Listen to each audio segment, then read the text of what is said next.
Apparently, a lot of people found it interesting that I made a tier list of these guys. So I have pushed everybody back into unranked because my opinion of what happened to basically everybody across the board when Greedent came out is not so much that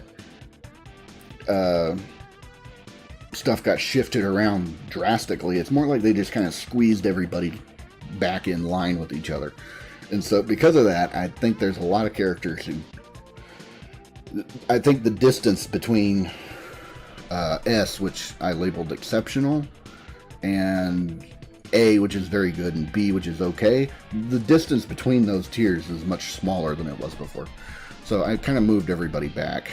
So I'm going to throw a few of these on here that aren't going to surprise anybody. So Snorlax is still okay. Venusaur is not terrible.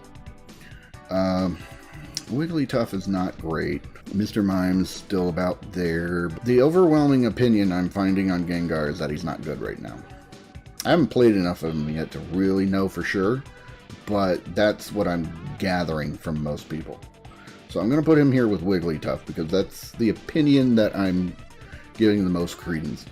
Because that opinion is also true of Garchomp. Garchomp got a few buffs in the last patch. They didn't really do much. He's still pretty much where Machamp is fine, and I should say anybody who's in the B tier list, I don't think really needs a buff or anything. They're fine the way they are. They should be left alone.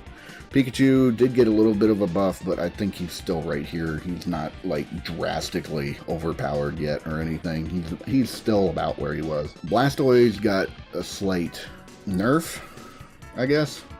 He doesn't do quite as much damage. The only thing I think really changed is the fact that now you got to rely on items a little more for if you want him to be a special attacker versus, you know, somebody who shrugs off a hit. So you kind of have to make a decision about what you want him to do rather than him just being good at both. So I think he and Slowbro are now about the same tier. And I still think that these two together is probably the best double tank that you can get for most scenarios. Crustle, I think, is still slightly above average in terms of most of your defenders, because he still has all of his tools and he hasn't really changed much. Greedent,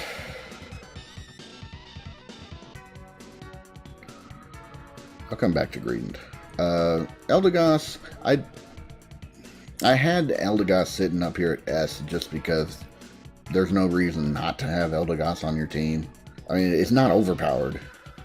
Having an Eldegoss on your team doesn't automatically make you win, but having an Eldegoss versus, say, having a Wigglytuff is a pretty big difference. Blissey is still here. Blissey and Eldegoss are still pretty much your main supports. The assassins, I've changed my mind quite a bit. So Talonflame is actually okay. Or Zorora is actually now pretty much your token assassin. If you want an assassin, you pick Zorora. If you don't pick Zorora, you better be good at what the other things you're picking. Absol, after playing a little bit of Absol past week, I'm starting to think Absol's actually down here too. Absol can still deal a lot of damage, and the thing is that he's not great at it anymore. Anybody who's running an Absol is either an Absol player or they don't know what they're doing. Yeah, you know what? We'll put him down here, because he does need some work. He's falling behind a lot of the other all-arounders. Machamp is still okay, because he still sort of fits a niche. Lucario is right up here, so that's one mistake I made from my last tier list, is he should have actually been up here. But he took some hits since that last patch. And now, instead of being bugged where he does too much damage, he's bugged in that he does no damage. Whoops.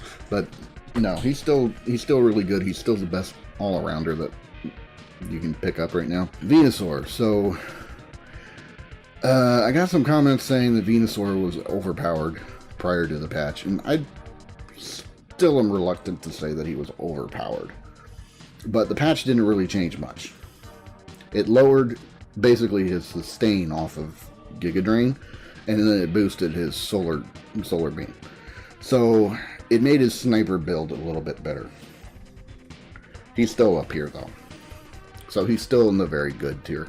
If you have to pick a mage, this is pretty much the mage that you're going to pick. So Greninja and Cinderace didn't get much change. They're still okay. Alolan Ninetales is okay. Sylveon is still not overpowered, but still really strong. So if you have a Sylveon, it's pretty good. I'm going to say right now Greedent's just in the okay range. I don't think he's as good as these three. And if you're playing ranked or anything, you probably want to go with Blastoise, Slowbro, or Crustle. I do think he's slightly better than these other two. Cramorant and Gardevoir, I still cannot rate properly. So, because I haven't played enough Gardevoir, and I don't see Gardevoir enough to get a good grasp of what she does versus what anybody else does.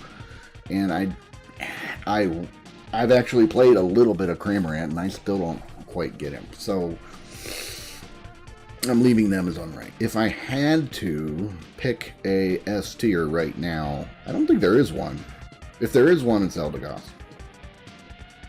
I'll say that. If there is an S rank right now, it's Eldegoss. If I have to pick one person to say that they are currently garbage, I'd say Garchomp is in the garbage pile. The buffs that they gave him were not enough, so he needs some help, big time. Charizard can be good under certain circumstances. There are very rare occasions where I like seeing a Garchomp. It doesn't matter who else is on your team. If you have Eldegoss on your team, you're already looking good, and if you have a Garchomp on your team, you're already looking bad.